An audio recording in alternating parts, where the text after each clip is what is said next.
नमस्ते बालमित्रांनो.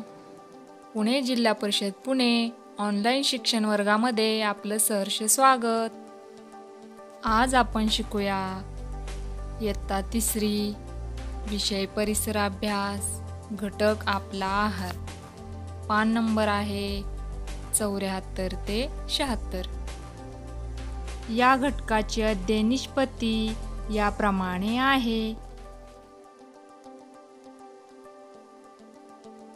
चला तर मग पाहूया धडा आपला आहार.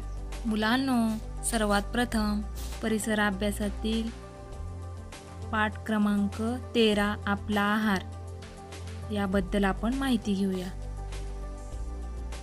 आहार म्हणजे रोजच्या रोज 2 वेळेच्या जेवणात आपण काही अन्नपदार्थ खातो, शिवाय काही अन्नपदार्थ इतर वेळेस खातो.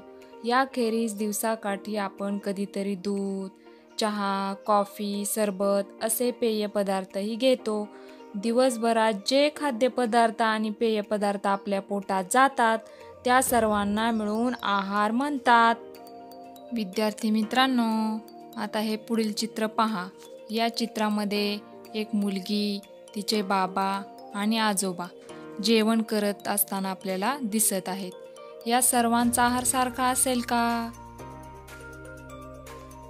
नाही ना.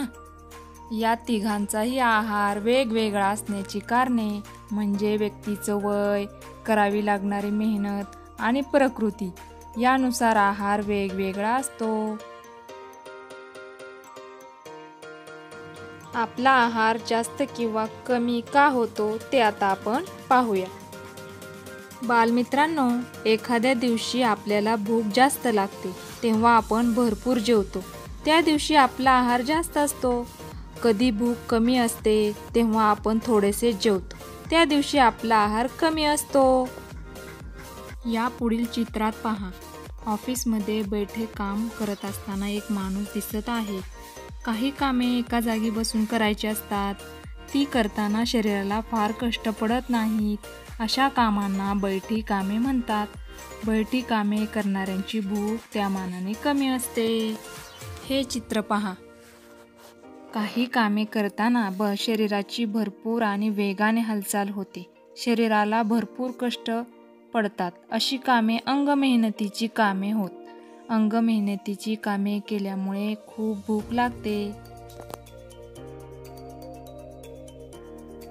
पाणी भरणे, कपडे धुणे, घर झाडणे, भांडे घासणे ही अंगमेहनतीची कामे आहेत.